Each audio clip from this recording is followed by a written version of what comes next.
You've been in that relationship. Maybe you're in it right now. One person reaching while the other's retreating.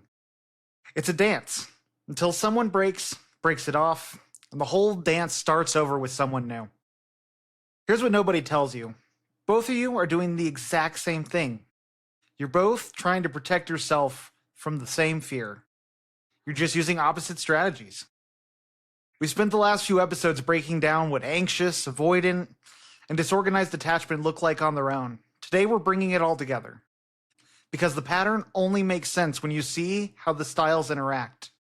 And more importantly, we're going to talk about what it actually looks like to move towards something different. Not because you find the right person, but because you become someone who can do this differently. Secure attachment isn't a personality trait. It's not something you're born with or missed out on.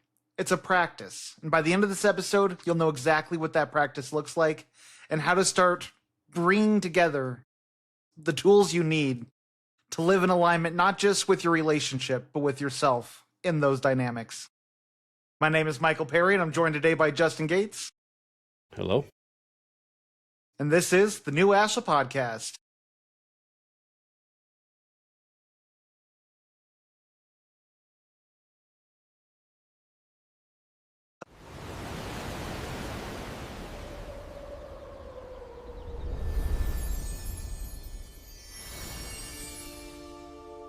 Hello and welcome to the New Asha Podcast. This is the last part in a long series on attachment.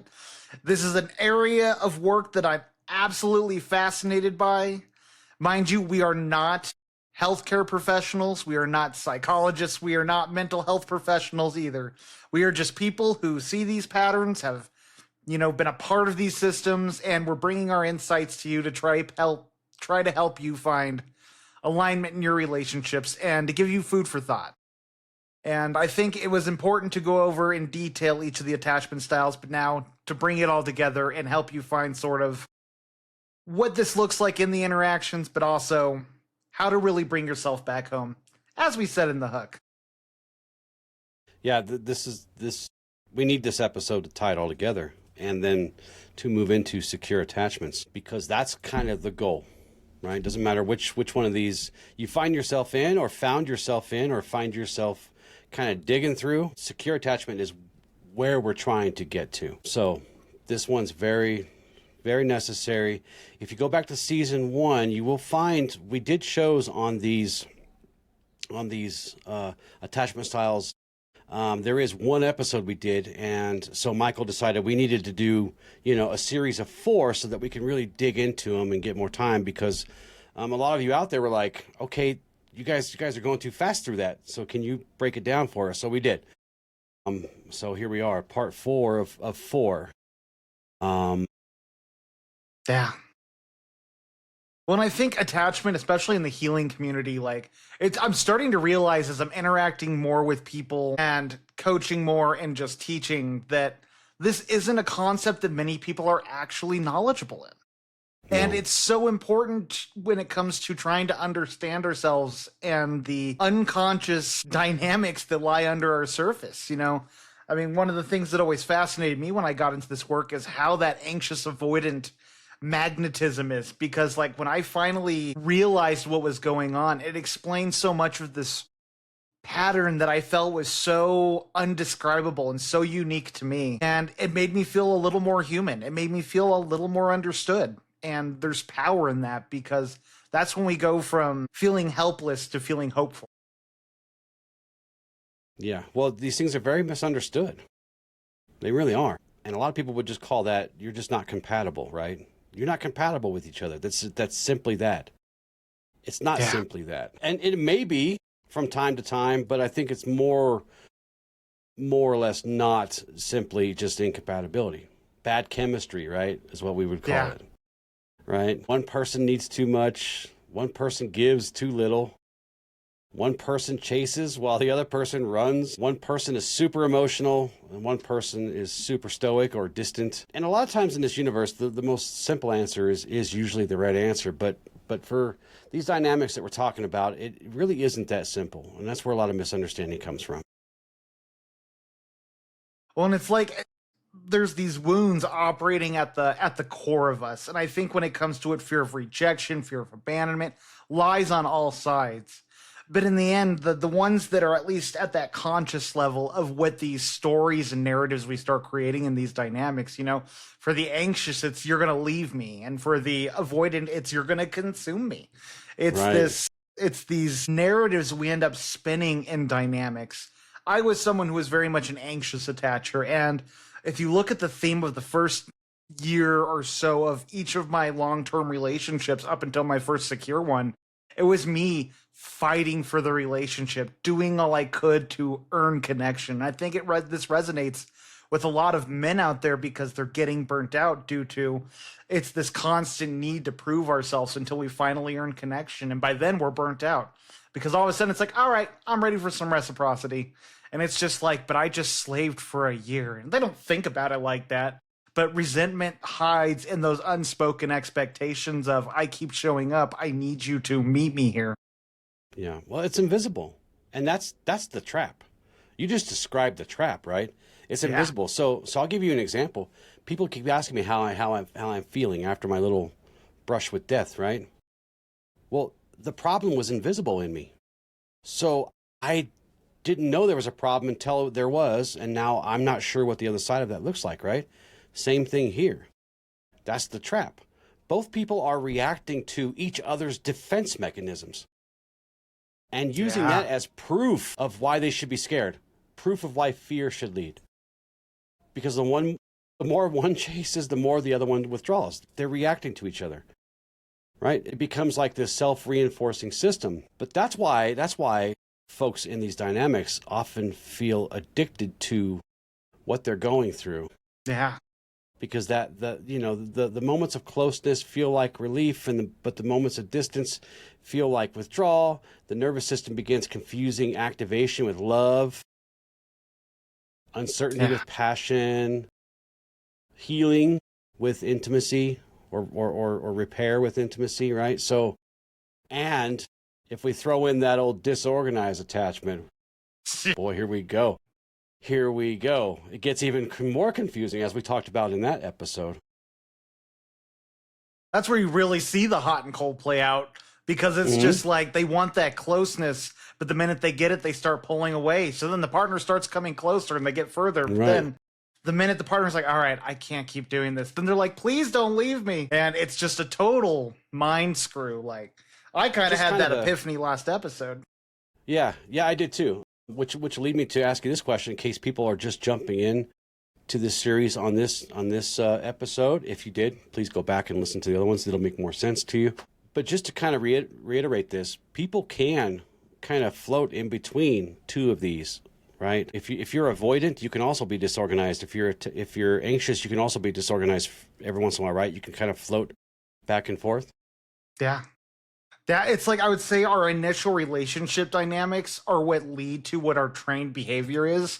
But, in relationship, if you look at it, imagine if your life is dependent on your partner. God forbid that's a thing. And they start pulling away. Of course, you're going to slowly become anxiously attached of like, what's going on? Is my partner okay? Are we okay? And vice versa. People who are in dynamics where all of a sudden they're being pulled in 100 directions and their partner's like, I need more of you. I need more of you. Getting upset and all this stuff boiling around, which don't get me wrong, our partner should be one of our biggest priorities. This creates the avoidance where it's just like, I need space. I need boundaries.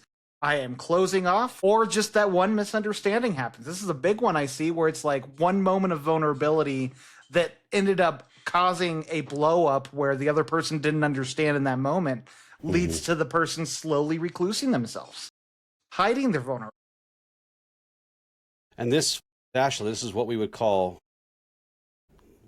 it this, but this is where we find the lesser self leading a relationship from fear rather than, whereas the greater self would lead from truth. Because the lesser self doesn't ask these, the kind of questions like, what is true here? They ask, how do I protect myself from this knucklehead that I love, but I'm scared of, right? Yeah. And the knucklehead is you, right? You're scared of yourself, right? You're not actually scared of a good partner. But I picked an axiom that I want to get your take on for this segment. This one kind of, I think, hit me the hardest, made the most sense to use here. And the axiom of light is the fastest way to resolve a conflict is to let go of the self. And I think, like I just said, we're kind of our own knuckleheads, right? And this one fits this so well because we got two wounded selves trying to protect itself from each other when they're actually not in danger of each other. But, so like if this anxious self says, I'm going to chase you because I just know you're pulling away. Really, you're afraid they're pulling away. They may not even be pulling away, right? The avoidant self will say, I have every right to withdraw from you because you are just too much. You are overwhelming me. And from inside, each of their respective bodies, it's true for them. Doesn't mean it's real, but it's true. But this is where this axiom asks us for something different, right? Yeah. It means to let go of that illusion, to seek awareness. Right? To let go of the self doesn't mean you erase yourself, Michael, right? This. No. It doesn't mean ignoring your needs or kicking over your boundaries or staying where harm is being done. It means releasing that grip of ego and fear and false illusionary need for protection just long enough to ask yourself some better questions. Right? Yeah. What is actually happening here? Those kinds of questions. Yeah. What do you think just about to that tie axiom? into what you're saying, I was about to say the axiom, it's the perfect axiom because, as you described the I in this, it's still even selfish within the wounds of this person is going to leave me or you're going to consume me. They end up buying into these narratives that their old patterns are starting to create in their minds. They never end up reaching that point of A, curiosity, and B, the ability to step out of themselves and ask, what is the part I'm playing in this dynamic? The avoidant doesn't go, are they acting clingier because I started pulling away? They're going to start telling themselves, oh no, I got busier in life and now they're latching on. This is a them problem. Right. And the anxious person isn't going to say, hey, maybe this person is sort of getting nervous around being in a relationship and it has nothing to do with me. Maybe I should give them some space so they can figure things out. And what's at the heart of that is that's when you remove the self.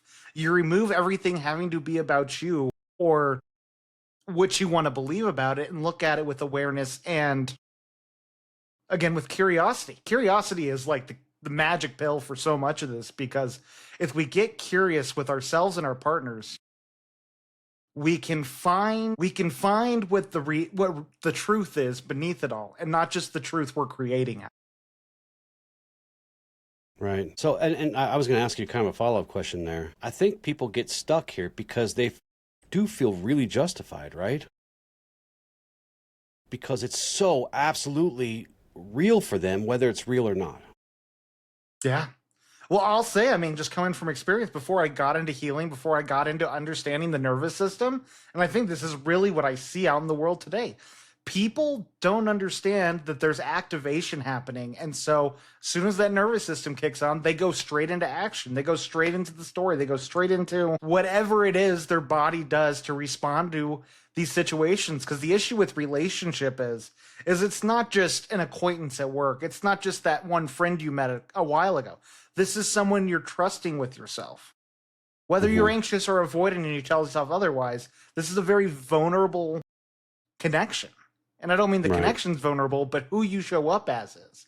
And all these defense mechanisms are trying to protect that. They're going to leave me. I'm going to feel abandoned. I must save this. And the avoidance all about, I need to state my boundaries because if I get lost in this relationship, I'm going to lose myself. Or at least that's what the nervous system is trying to respond with. Yeah. And the other part of this is, the beauty within this paradigm, it's like yin and yang, is there's the strengths of the anxious is the blind spots of the avoidant, and the strengths of the avoidant is the blind spot of the anxious. Avoidants understand autonomy. They understand self-care, that self-sufficiency. That's the word I'm looking for. The avoidant, or the anxious, knows how to have vulnerability.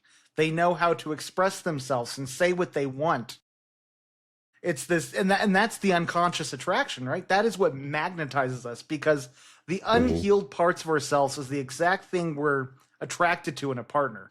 It's either the unhealed parts of ourselves or the unfinished stories within our nervous system. Right, 100%, dude. Yeah, the trap is not the other person. The trap is the lies we tell ourselves, and then calling it truth, right? Now, I've worked with so many clients where they ask, like, I keep attracting the same kind of people. And I'm like, you're not attracting the same kind of people. It's you are attracted to the same kind of people. You're choosing the same kind of people. Yeah. Yeah. This isn't a wish it, want to do it situation. This is you picking the same person over and over and over again. Just with a different face and a different hair and a, yeah. Have you ever been in a situation where you might have been in one of these dynamics where you didn't quite realize there was a loop being played out? Hindsight being what it is, yes. I mean, Yeah, after right. the fact, right? You know, Heather and I, as I've shared on other shows, and she doesn't mind. For those of you who are worried about Heather's autonomy or whatever, she doesn't mind. But yeah. I mean, you know, it always kind of made sense after the fact. And you know, Heather and I have been married about almost 25 years now. And about year 10, I started seeing what we're describing today. I didn't know what to call it, right? Of course, but you know, it doesn't matter how you know accelerated you are, how wise you are, or whatever. When you're inside the loop, it's hard to see that you're inside the loop. Yeah. Right? And you know, you think you're responding to what is happening, and maybe with a little insight you can. Like certainly now, if I was the person I am now 10 years ago or 15 years ago, this would be a whole different answer. But I don't think I realized I was in it, because I was kind of on the avoidant part, and she was definitely on the anxious part, and she definitely had some disorganized tendencies too. That's why I asked you earlier if you could be anxious but also kind of be disorganized too sometimes, kind of float back and forth, because she certainly seemed to. But you know, you don't know what's in there, and you think that you're responding with wisdom, but sometimes you're just reacting to what's happening. Yes. And you think you're being reasonable, you know, like her and I would have these kind of arguments where clearly I'm on one side of the dynamic and she's on the other side. And, you know, I certainly always think I'm reasonable. Don't we all think we're reasonable, right? And so someone on the avoidant part always tends to seem more intellectual in an argument, right? Would you agree with that? Where the anxious person is very emotional, right? So that's you know, her and I. And you know, when I would be stuck in those loops with her, it'd be like, look, I'm only asking for clarity, right? Or she would bring me to a place where I feel like she was attacking my peace, and that she was making me react, which we know is bullcrap. I was making myself react. But luckily for me, I have this tendency to replay things after they're done, not to ruminate, but to after action review type thing, right? Where I'm like, Yeah. Okay, so once all that stuff calms down, and even us avoidant guys, us stoics, we get emotionally charged too, right? We just pretend like we're not, right? We're just as emotional as you anxious guys, but we just pretend that we're not. You guys just let it out. We're just like, we're going to pretend that we're not.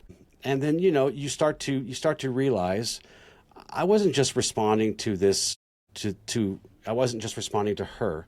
I was responding to something that happened to me that I may not even consciously remember, right? And that's where you start, you know, it's kind of a humbling thing, but that's where you start to pick these things apart. But none of us start out going, I see, you know, if you think 15 years ago when I would have arguments with Heather, I'd be like, oh, in the middle of it, I'd be like, oh, wait, hold on. Oh, I know what's happening here.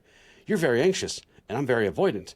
And we're going to, no, it doesn't happen that way. It always makes sense after. But this is why we always encourage that giving yourself that space. The pause is important. But the other space that I always encourage, Michael, is that after action phase, right? Not to ruminate, but to try to identify patterns rips or, whatever, shadows, whatever's happening to you there. And once you can start doing that, that's where you find freedom. Yeah. Well, and I think that's a powerful skill. We don't really talk about that very often. And there is one important distinction I want to make with that is because it is powerful. When you can take time to, after emotions have calmed down, you can see things more clearly to evaluate the situation. But be careful of the stories you start telling yourself about the situation. Tell the truth. Tell the damn truth. Right? Tell the truth. Listen, if you're in that phase where everything's calmed down, right? And you're kind of evaluating what happened. And if you weren't a dirty little guy in that one at some part too, if you can't call out your own bullcrap, then you're telling a story. That's how you know, right? And believe me, I would have these moments where after an argument or a fight or whatever, even with not even just her, with just whoever, right? And I would go back and I wouldn't allow myself to ruminate, but I would evaluate. And I'd be like, damn, I was kind of a dickhead there. Did I really have to say that, right? And then if I found fault with things that I did, if possible, I would go back and apologize. With Heather, I could always apologize. But if I had an argument with some dude on the street, I may not ever get to apologize to him, right? And kind of check my accountability there. But her, I always would. Make sure that I apologize to her, not just for her sake, but for mine too, so that I can take accountability for my part of it. Because that's how we learn from our mistakes, right? There's other axioms about not repeating mistakes. And that's how we start to practice that discipline, because that's a very important skill too. But even like the argument with the guy on the street, I mean, I'm a big advocate that even those moments take time to reflect. You may not be able to go make amends or apologize for it, but you can at least understand your behavior better. You can understand how to approach those situations better, which I know you definitely do. Well, you definitely have to reflect, right? Reflection, not rumination, right? You always should reflect on everything. Just don't let it become rumination. Yeah, certainly. Like the guy I yelled at Walmart the other day. Did I tell you this story? No. Oh, God. So we went to Walmart. And there was this old timer he wasn't super old, but, don't beat me up. I didn't pick on an old guy. But there was this guy at the front, and we had to drop a car off to get tires put on the front. So we came in through the tire section, right? Well, there's no carts over there, so we're like, we're going to be here for a couple hours, so we might as well do our grocery shopping or whatever, get water, whatever we were getting. So we had to walk all the way through the store and get a cart. Well, they had the self-checkout thing, taped off, right? But so the only way to get a cart is to either go under those little ropes, just real quick, or to go through that stupid gate thing that they have now, that every time you move it starts freaking out and screaming, right? And it even has a sign on it that says, do not open, do not push, or whatever. It tells you not to. So what are you supposed to do? So what is she going to do? Walk all the way around the store just to go get a cart? So she went under the little ropes. And of course he had to open his smart ass mouth. So you know what? Now I got to say something, because that's my wife. Right? Now I got to say something. I don't have to say something, but I felt like I had to say something. And I was very, very, I was very impeccable with my words. I wasn't like screaming at the guy or cussing or even calling him any names. I just said, hey, what's it hurting you? She's just going under the ropes. She knows that it's closed, but she needs a cart. And he took a great offense to her doing that. He didn't even take offense to me standing up for her. He took way more offense to her ducking under the ropes real quick, instead of making a ruckus and setting off the alarms or whatever. And I wasn't going to let him get away with that. I wasn't going to let him talk crap to my wife. But I wouldn't have let him talk crap to anybody else. It didn't just happen to be her. I have the tendency to stand up for people. I can't help it. And it gets me in trouble, and sometimes, makes me look goofy, but it is what it is. So, and then he started getting heated, and I said, well, what are you going to do about it? I was like, go get your boss, and let's see if it hurt their feelings as much as it did yours. And that wounded that guy. That was word for word what I said. That wounded him terribly for some reason. Like he realized that this really is hurting my feelings that she went under the ropes. I don't get it, you know? But just like with anything, I don't have to get it why it upset him, right? It just did. And I kind of reflected about that. I ruminated for a minute because he really made me mad, right? I'm not going to lie. I was mad. Yeah. I was mad for a minute as I was pushing this stupid cart. And then I switched into reflection, and I thought, you know what, man?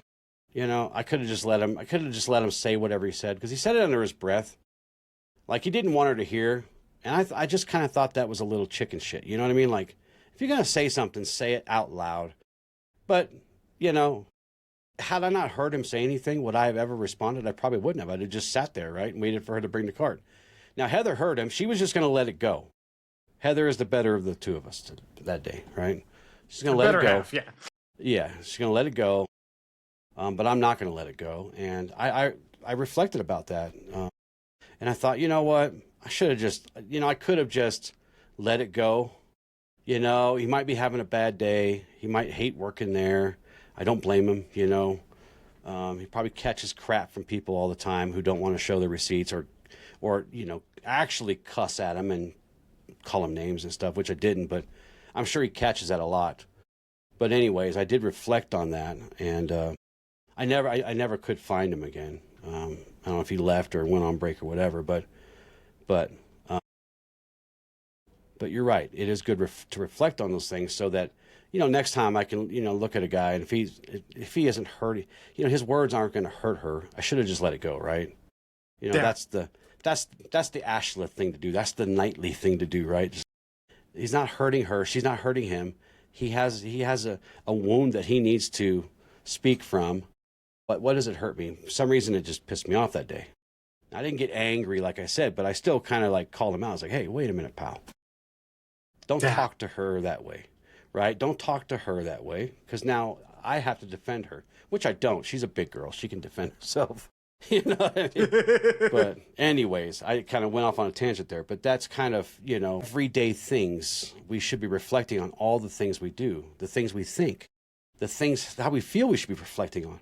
Reflection is one of the most powerful disciplines that you can develop that will, I promise you, change your life 100% if you do it consistently. And do it accurately. Again, yes. there is a giant difference between reflecting to validate and reflecting to become accountable. And often when you reflect with the accountability in mind, you will realize, hey, I wasn't in the wrong here. But it helps you have that perspective and see things clearly so that you know what lines were crossed, what things were activated, and how can I show up differently if that is necessary. Yeah.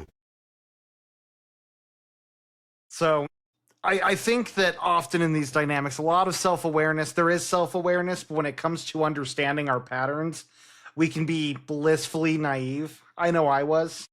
Again, it's like trying to prove myself, trying to earn love. It was this constant need for validation and knowing that I was safe within the relationship because that was my blueprint of love. That's how you get love. Love isn't something you get what's the word I'm looking for? Unconditionally. That's not how this game works. And for the avoidant, it's, love is kind of a checkbox. It's kind of a, this is where we're at. I don't need to be vulnerable for love. I can just, I got a partner. Oh, my friend. That's not how love works, though. That's not how love works. And love is one of my favorite things, Michael. Right? You know this. Oh, yeah. It's our first ethos, right? For a reason. In the creation of everything, love was the first movement that pushed creation into manifest, into being. Right? And it's not some sentiment, like you said. It's not an indulgence or even a blind acceptance. It is that sacred force of nature that wills healing and wholeness and mercy and brings us into right relationship with creation and with each other. So, Yeah. And every time I think of love, I think of that book that you turned me on to, where we had the Muslim guy and the Jewish guy, that were running that center. I can't remember. Yeah, you know the book, right? And they run that healing center, so they teach people how to get along. Because if these two people can get along, anybody can get along. That was kind of the premise of it, because you don't look at people as objects, right? You look at them as living beings with worth, which connects us to our other ethos, sanctity of life. So anyway, I mean, I could talk about love literally all freaking day. But yes, yeah, I love love, right? But you're talking about unconditional. Real love, true love, is unconditional in a lot of ways, right? But it's hard for us as humans to express that or to accept that, which is ironic. I would love to have unconditional love all the time, wouldn't you? But sometimes it's hard for us to accept that too, because we are kind of limited. Yeah. And again, we're not running from love. We're just in this dynamic, we're mistaking love for something else. Fear, really, if I think about it. Yeah. Right? Actually, yeah, that's pretty spot on, to be honest.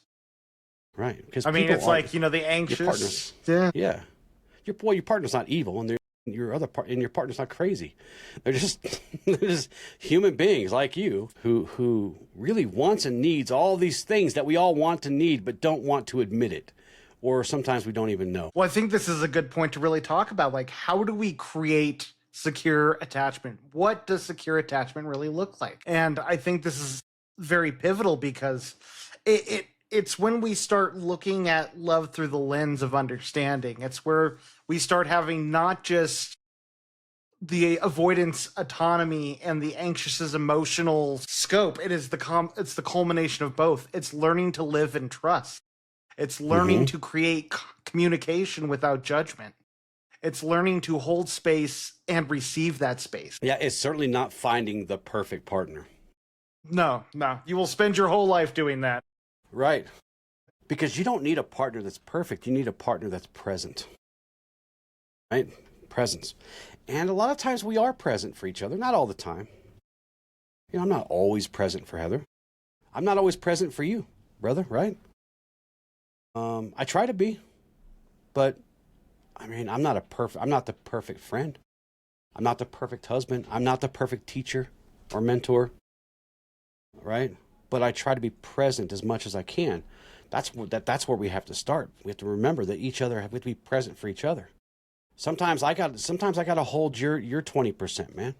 Sometimes you got to hold my 50%. Stuff happens in life, right? So, and it's not secure attachment is not waiting till the other person finally stops messing with you, right? Or activating you or triggering you. You're doing that yourself. They're not doing anything. They're just trying to be there too. And they're coming with their own baggage, right? So it's a great way to phrase it. I mean, it is the truth, right? The way out of this trap is, like all things we teach, it begins with awareness and recognizing things before they're allowed to completely run you into a reaction. That's always the first move. It's the hardest move. I get it, but it's the first move, right? And, it really starts with a lot of reflection too, because you have to start asking yourself a lot of questions, right? You really do. Because there's a huge difference between, Michael, you never care. You never, ever care. Which, by the way, it's impossible to never or ever or always, right? Try not to use those words. I try not to use those words, and it drives Heather crazy because when she says it, or, when she says it, I'll say, there's no such thing. That's not real. But when I say never, then she calls me on it, and I'm like, oh, that's what that feels like. But it's true. But you can't, you can't say you never care or stop smothering me. But if I started reflecting in my head now and saying, wow, my fear is being activated, and I'm going to start trying not to put that fear on you. That's a different question, right? That's a different question. So this is why we do all the journaling stuff. This is why a lot of our exercises involve asking questions, right, Michael? Because it's really, really a change in perception, because perception is reality for us. Yes. And we can't change that perception until we ask better questions, right? Yeah. Well, and again, it comes back to the storytelling. When I look at a lot of dysfunctional couples, and again, I'm no clinician, But it seems to me, the mind will look for evidence for whatever it believes.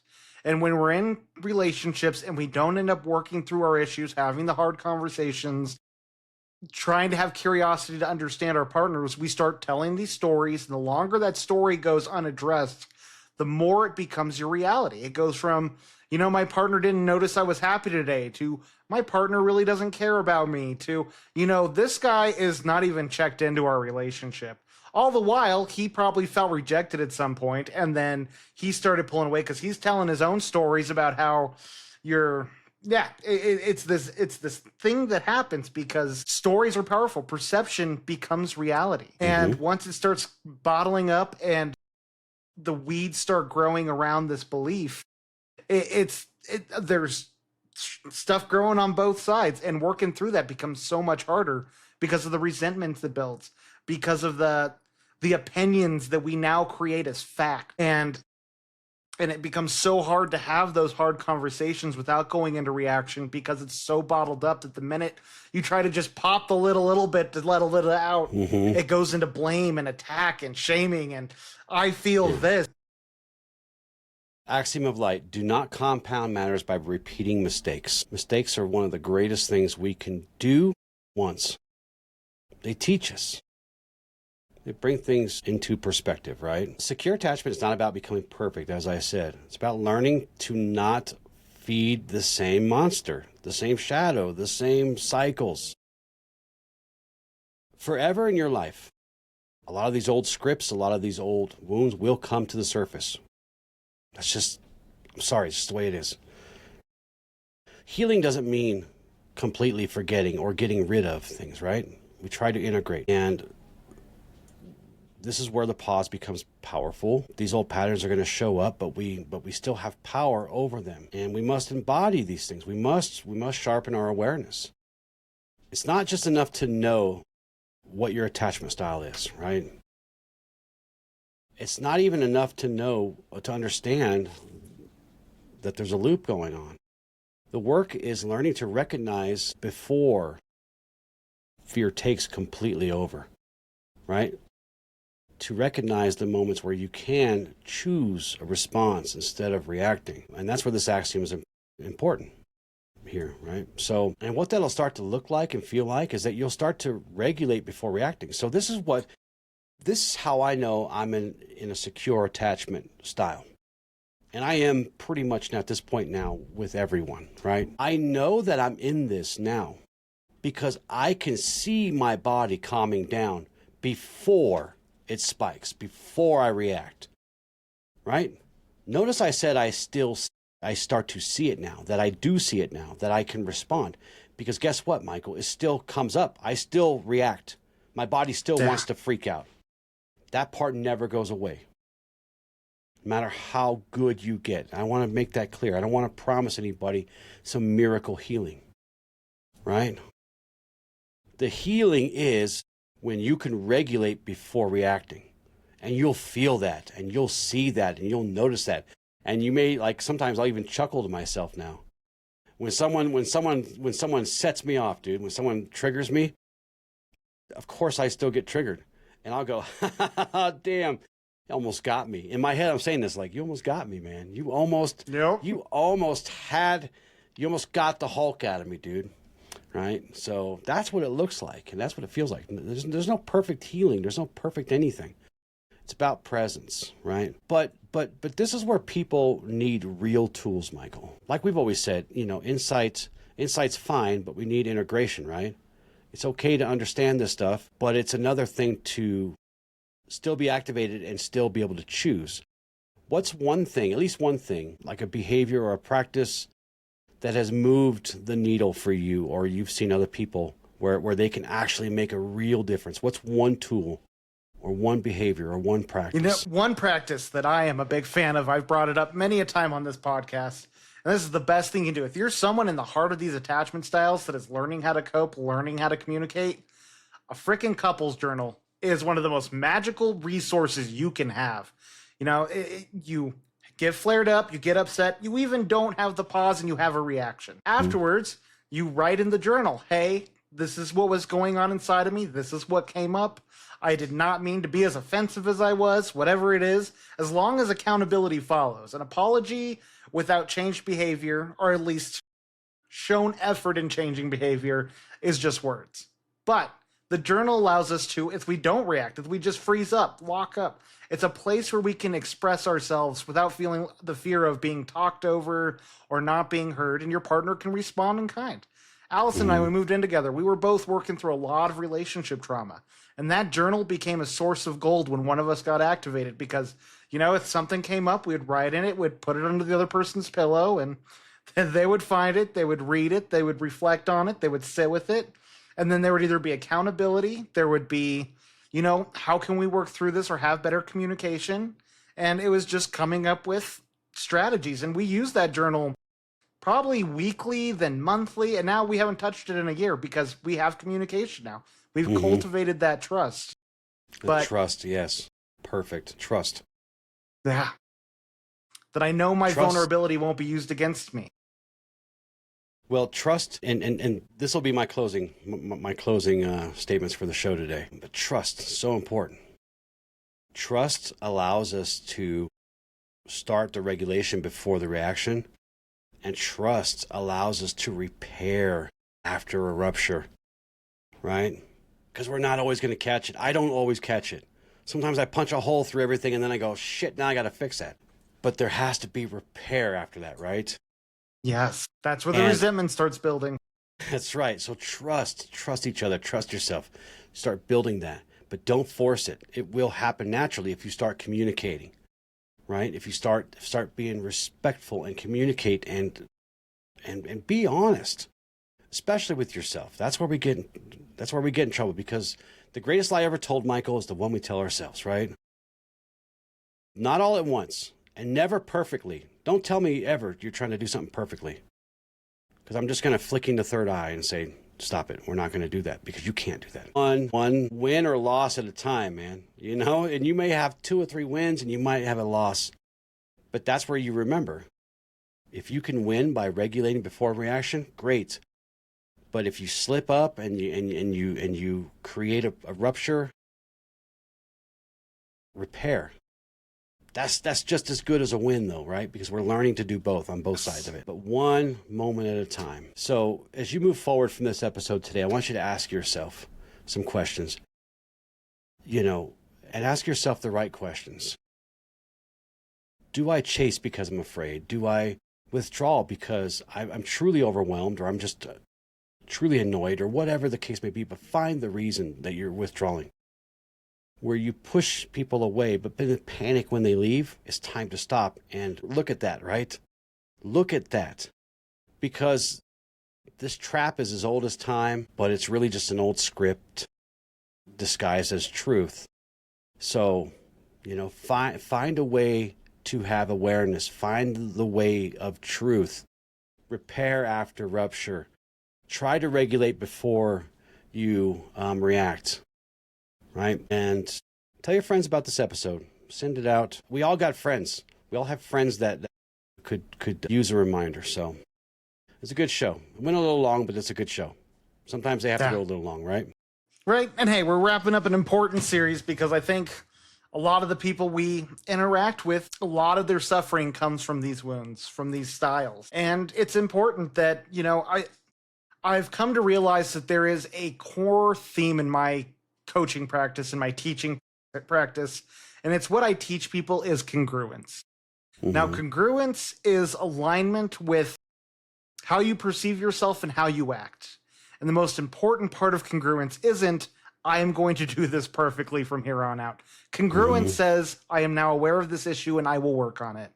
And again, it does not mean that you will not have moments where you miss that pause where it was very important. It does not mean that you will not be one mess of a human being in these type of conflicts or situations.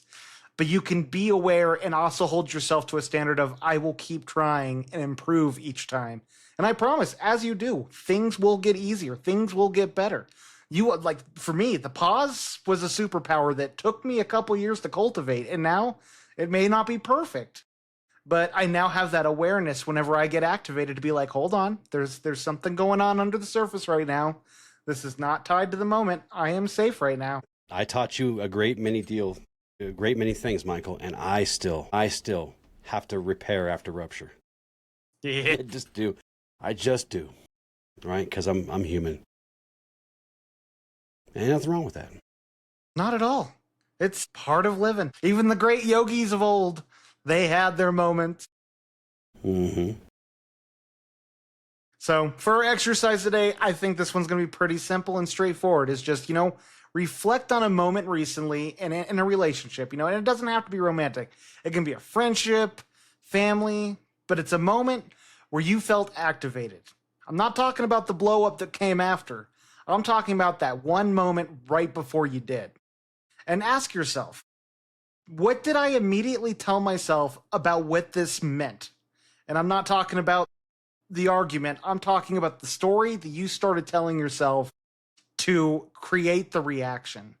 Someone might have been saying something as simple as, can you take out the trash tonight? And you blew up because you were juggling so much. It could be something like someone was giving you some feedback about something you did wrong at work, and you got upset because you felt like you were being talked down to or told you were inadequate. Where did the story come from? Write it down, don't edit it, and just let it be honest. Ask yourself, what came up here? What's the story? What is the past event that I was really feeling? And again, you don't have to fix anything. The big thing is just identifying these stories, identifying these triggers, so that when they come up, you can ask yourself, is what's happening now a current offense or a past event in my life? Mm-hmm. For our affirmations today, I am not an attachment wound. I am the one who can heal it. I can feel fear in connection and choose to stay present anyway. Secure attachment is something I practice, not something I missed. I am learning to regulate before I react. Every moment I choose differently is evidence that I am changing. For our journaling prompts, when you feel disconnected from someone you care about, what do? What are you hoping that will get you? And has it ever actually worked? The anxious one, clinging for validation, the avoidant one, closing off. What have the mechanisms you've used in relationships to avoid pain cost you? What would it feel like to be truly secure in a relationship for you? Not needing reassurance and not needing distance. What's in the way of that right now? What is the balance you can find in your current relationships? Think of one moment in a relationship where you were regulated and present, where you responded rather than reacted. What made that possible? What allowed you to feel safe? What would it take to have more of those moments? Thank you so much for joining us today. If this episode resonated with you, please give it a like, subscribe, because we have tons of wisdom we share each episode on all sorts of topics from all over the field. If you know someone who's struggling in a relationship right now, share this. Maybe it can give them some insights, some strategy. Follow us on all the socials: TikTok, Facebook, Instagram, Spotify, Apple Podcasts, YouTube, you name it. We're all over the place. And don't forget to check out the best website ever, newashley.com. Mm-hmm. And also, check out the episode companion below. If you're working through your relationship issues right now, this is something you are just learning. The packets we include with our episodes are not necessarily so you can follow us word for word, but you can take what you learned here and start applying it in your life, start reflecting, start journaling, and start evaluating where life might need some change. And thank you again for being a part of this family and joining us on this journey. With love and gratitude, Ad Lucem. Ad Lucem.